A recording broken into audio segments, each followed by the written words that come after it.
presentation will be about computer ethics, or should I say unethics. It's when things can go wrong. The viruses, worms, and Trojans. Downloader, beware.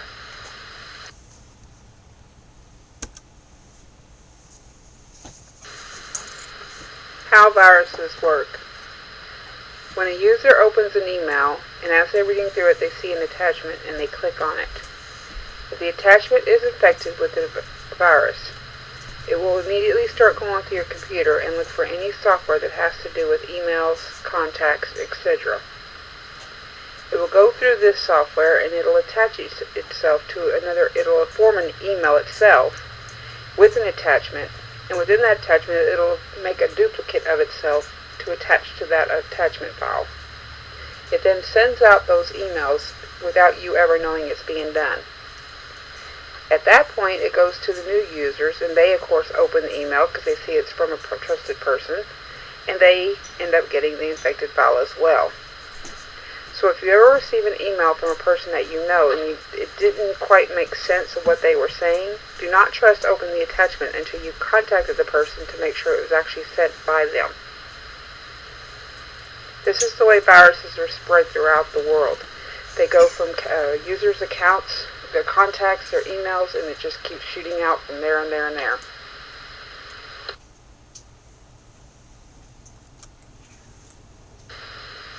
In addition to looking for email accounts to attach to emails and so forth and to be spread across the world, another thing the viruses do is they will go through your hard drive. If they are a benign virus, they will just sit there and take up space. They won't do any damage to your actual computer. However, a lot of viruses end up being malicious viruses.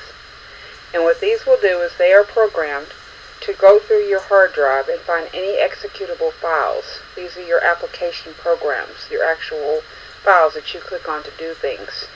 And from within those, they will do damage to the individual files. Sometimes they will delete them or make them crash, or if they start acting funny, so forth.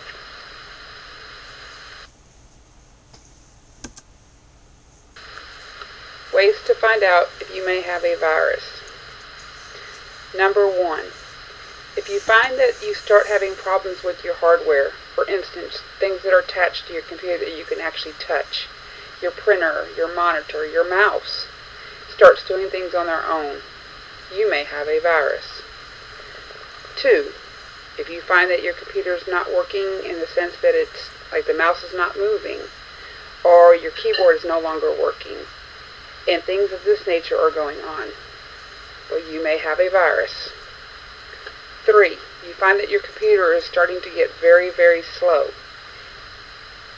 No matter what you do, it just seems to get slower every time you turn when you're on your computer. Well, chances are you may have a virus. 4. This could also include startups. If your computer, every time you turn on your computer, it seems to get slower and slower by any person's means, not just the impatient people, then yes, you may have a virus. Number 5. If your computer crashes, you may have a virus. This is not just like if it crashes one time, but crashes several times. Number 6. If your files seem to start disappearing, they're just poof, gone, well, chances are you may have a virus. Number 7. You plug in your flash drive and your computer cannot seem to find it all of a sudden.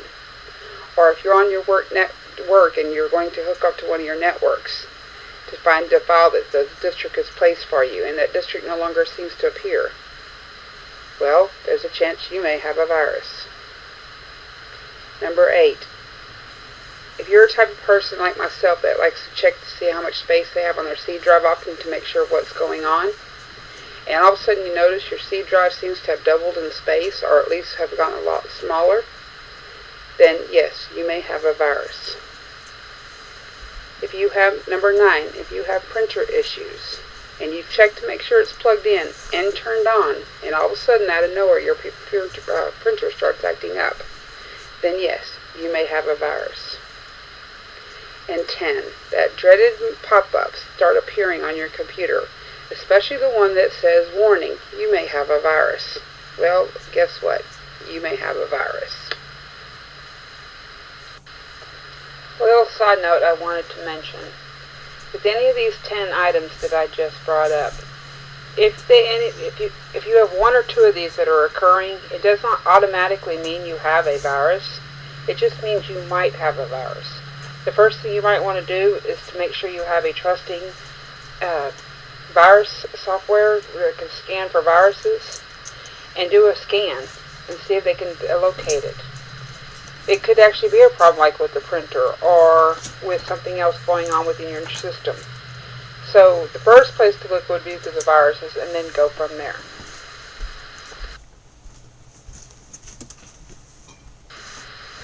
Hi, I wanted to make sure that you understood that there is a difference between bugs and viruses.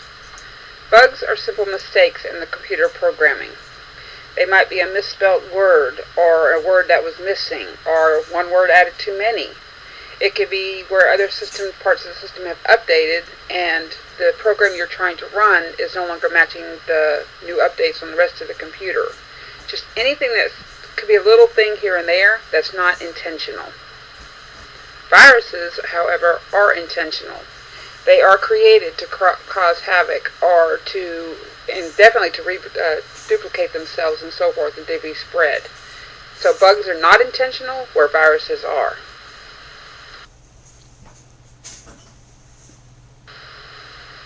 A worm is a specialized virus that instead of attacking individual computers, it looks for what's called holes within networks. It worms its way into the networks and then infects the entire system from there. And then it duplicates into it looks for other networks.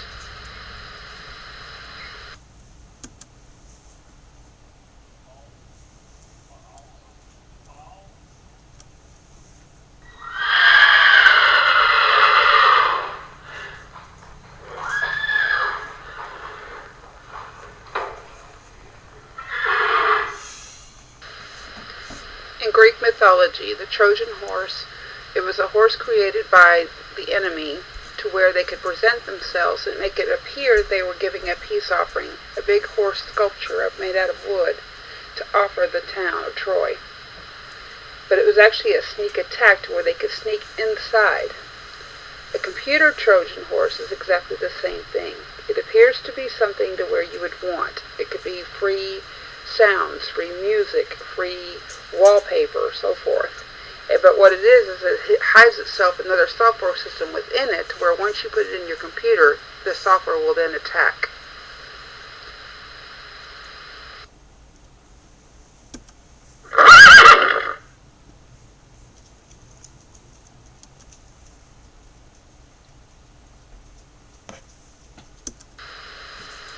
A backdoor Trojan horse is a type of Trojan horse that also opens up the system to allow an attacker to come in and do things within your system. It might allow them to steal passwords or create spyware to where they can spy on what you're doing and so forth.